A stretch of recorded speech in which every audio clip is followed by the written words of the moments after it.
misteri ini. Orang kuatnya di balik penangguhan penahanan Roy dan Tifa, orang kuatnya adalah Joko Widodo. Roy Suryo dia udah dapat MBG belum tuh? Karena dia masih anak SMA tuh. Oke. Yang kita pertengkarkan dalam 2 hari ini bukan lagi berkas perkara, tapi gelagat dari perkara ini. Berkasnya ada. Begitu ada istilah orang kuat, berkasnya pindah pada gelagat. Kira-kira kemana arahnya tuh? Jadi ngapain mempersoalkan lagi berkas itu? Dari awal memang kasus ini kasus tentang gelagat politik yang makin lama dia makin terpolar. Karena mana ujung dari kasus ini? Seandainya Pak Jokowi ijazahnya hilang. Pertanyaan saya, kalau ijazahnya hilang, apakah otaknya juga hilang? Itu yang mau diteliti oleh Tifa. Supaya tidak ada pembuktian bahwa otak orang itu hanya tergantung pada ijazahnya. Kan di balik kasus ini kita bertengkar, emang Pak Jokowi punya otak nggak tuh?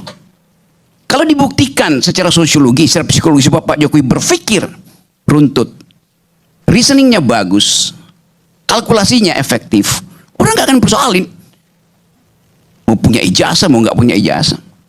Tapi kita masuk di situ tanpa sadar bahwa yang sedang diuji adalah kapasitas berpikir dari hakim, pengacara, tim Jokowi, tim Roy Suryo, tentang kasus ini.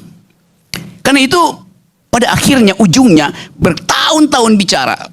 Saya saksi ahli pertama waktu kasus ini dibuka pertama di Pengadilan Solo dengan akibat saudara Bambang Tri dibui itu. Dari awal saya menganggap bahwa ini akan berakhir pada tema gelagat politik. Dan benar akhirnya hari ini. Orang bertanya, orang kuatnya siapa? Saya buka misteri ini. Orang kuatnya di balik penangguhan penahanan Roy dan Tifa, orang kuatnya adalah Joko Widodo. Yang menghendaki mereka ditangguhkan adalah Joko Widodo. Lalu orang tanya, lu tahu dari mana, Rok? Kan semua nggak ada yang tahu kan? Maka saya bisa sok tahu. Justru karena orang nggak tahu, saya bisa sok tahu. Di dalam imajinasi saya bertemu dengan Pak Jokowi, dan Jokowi berpikir bahwa sebaiknya ditangguhkan. Karena kalau dibuka, bangsa ini pecah itu. Semua kok diragukan, ijazah diragukan, skripsi diragukan, KKN diragukan, teman diragukan, apa lagi yang mau disampaikan. Pak Mulyono itu adalah teman seangkatan saya tahun 80. Hanya lulusnya saya lebih cepat. Saya 85 bulan November, Pak Mulyono ini di tahun 87. Bedanya itu. Kemudian terakhir yang saya tahu, beliau bekerja di Jambi, di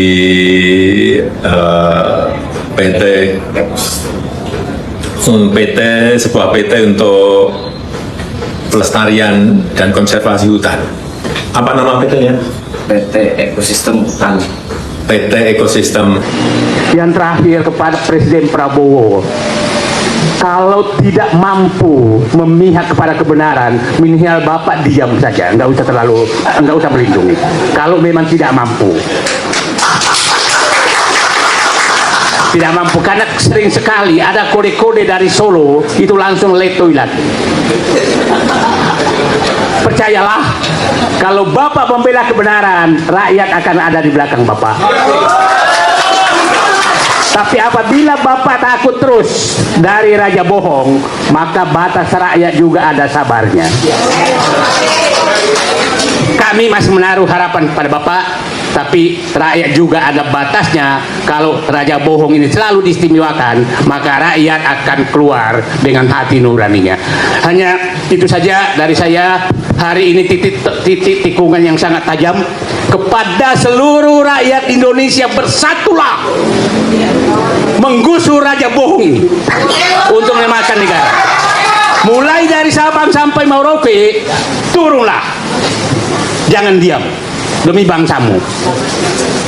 Coba kita lihat, mulai kemarin di Aceh coba diganggu oleh menantunya, di Papua dia coba ganggu lewat lewat oligarkinya dan lewat yang memberikan Raja Jawa, yaitu Bahlil. Jadi semua tinggal menunggu waktu akan dihancurkan oleh mereka kalau kita diam. Oke, teman-teman, kembali lagi bersama saya di channel ini. Kita sudah menyaksikan semua cuplikan video yang cukup menarik. Kita melihat apa yang disampaikan di cuplikan video seorang ahli filsafat, yaitu Rocky Gerung, menyampaikan bahwa ini sudah mulai terbongkar. Ya, sebenarnya siapa orang kuat di belakang ijazah tersebut. Ya, jadi teman-teman, kita mengetahui hal ini dan memahami ya, kenapa kasus ijazah dari mantan Presiden Joko Widodo ini sepertinya ya muter-muter, bahkan sangat berbelit-belit. Nah, tentu kita melihat dari awal ijazah ini adalah ya diakibatkan karena memang tidak pernah ditunjukkan dan tidak pernah diperlihatkan. Akhirnya ini menjadi asumsi publik, teman-teman, yang selalu mempertanyakan keabsahan ijazah tersebut. Apakah ijazah tersebut asli atau palsu? Ya, jadi teman-teman, ini tidak mengherankan lagi kalau ini sudah bertahun-tahun, ya beberapa tahun ini belum ada titik terang terkait dengan ijazah Jokowi tersebut, diakibatkan karena memang keabsahan atau keaslian atau fisik dari ijazah tersebut tidak pernah ditujukan dan tidak pernah diperlihatkan. Ya, jadi akhirnya seorang ahli filsafat yaitu Rocky Gerung ini menyampaikan satu pernyataan tegas dalam polemik perkara ijazah Jokowi, bahwa orang kuatnya adalah ya titik-titik. Ya, jadi teman-teman, untuk cuplikan ini coba kita melihat bagaimana respon netizen, bagaimana pandangan mereka terhadap pernyataan seorang ya pengamat kebijakan, maksud saya seorang ahli filsafat tersebut. Dikatakan di sini bahwa jangan ditakut-takuti bangsa ini, yang membuat aib jangan salahkan yang membuat masalah. Ya, kuliti terus ya bang para termul itu, dan kalau takut bangsa terpecah belah, yang sudah nggak usah disoalkan, tapi tetap diawasi dengan ketat dan gerakan diadili di efesian, tapi tetap diputuskan. Nah, dari dulu sudah pecah, tapi kalau ijazah Jokowi diperlihatkan, suasana akan menjadi kondusif. Ya, jadi teman-teman, banyak yang menanggapi bahwa ketika ijazah Jokowi itu ditujukan, maka bangsa ini terpecah belah. Ya, bahkan ada yang menyampaikan kalau ijazah itu diperlihatkan, maka bangsa ini menjadi kondusif. Ya, jadi sebenarnya publik sudah mulai kebingungan ya terkait dengan hal ini. Sebenarnya mana yang benar di antara ya pernyataan-pernyataan dari netizen ini, dari publik ini dalam kasus ijazah. Mestinya kalau ditujukan itu jauh lebih bagus ya, jauh lebih bagus untuk bisa dilihat apakah memang tuduhan para tersangka ini, Roy Suryo dan Tifa dan yang lainnya, benar atau tidak. Dan ketika tidak benar, mestinya ini harus ya sebagai supaya kedepannya ada efek ya, jerat dalam hal ini, mestinya penegakan hukum ya harus mengusut tuntas ya, biar tidak semena-mena yang menuduh ijazah dari mantan presiden tersebut. Ya, kemudian bahwa dikatakan daripada buat gaduh, bukan saja tujukan saja ijazahnya di masyarakat biar jelas terang benerang. Ya, sehat panjang umur Rocky dan Roy Butiva, pejuang keadilan rakyat kecil. Jadi teringat kata ini sampai jumpa di pengadilan akhirat, dan memang harus bersatu, dan mudah-mudahan ya dua raja bohong hancur beserta termulnya, dan benar-benar kata Bang Rocky, Pak, operasional Pak Sunarko is the best. Ya, agar ijazah saja pecah bangsa ini, astaga. Dan NKRI harga mati. Tegakkan hukum, junjung tinggi hukum. Ya, jadi mestinya ini praktek hukum ini yang realitanya mestinya ini yang harus diterapkan. Yang sering dikatakan oleh Rocky Gerung bahwa hukum itu harus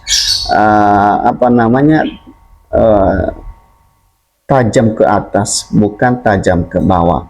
Ya, jadi artinya bahwa dalam kasus polemik perkara ijazah Jokowi ini mestinya penegakan hukum harus benar-benar mengusut tuntas hal ini supaya ini tidak menjadi bumerang di tengah-tengah masyarakat yang mempertanyakan ya terhadap ijazah dari mantan Presiden Joko Widodo tersebut. Ya, jadi kita lanjut lagi dari komentar netizen ini bahwa selama kami benar di atas agama, ya jangan takut, ya Allah melindungi orang yang mengakali kebenaran. Ya, jadi mantap penegakan kebenaran, jangan takut terus berjuang demi bangsa dan negara ini. Ya, bukan saja Pak, ya biar jelas kebenarannya, bukan benci tapi satu sama lain. Ya, salah dan benar adalah hukumnya. Ini polemik bangsa, malu sama bangsa lain. Ya, jadi teman-teman artinya bahwa ketika ini tidak dibuka, ya seolah-olah tuduhan-tuduhan itu membenarkan hal ini.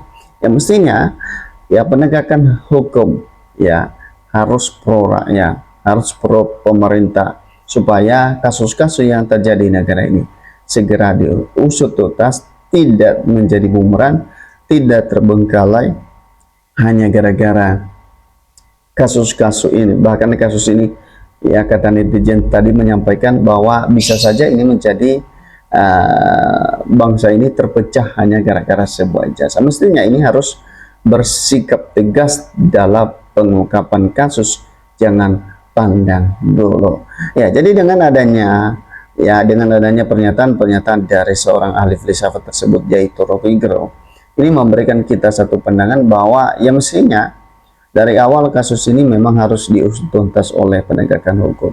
Ya, tidak boleh ada pembiaran, tidak boleh sepertinya tidak ada titik terang, harus diusut sampai ke akar-akarnya biar ke depan juga calon-calon pemimpin bangsa ini yang mempunyai integritas yang jelas, ya integritas yang mumpuni dan mempunyai kualitas yang bisa diandalkan oleh bangsa ini. Itu saja teman-teman, bagaimana menurut Anda? Berikan komentar Anda, sampai ketemu di postingan.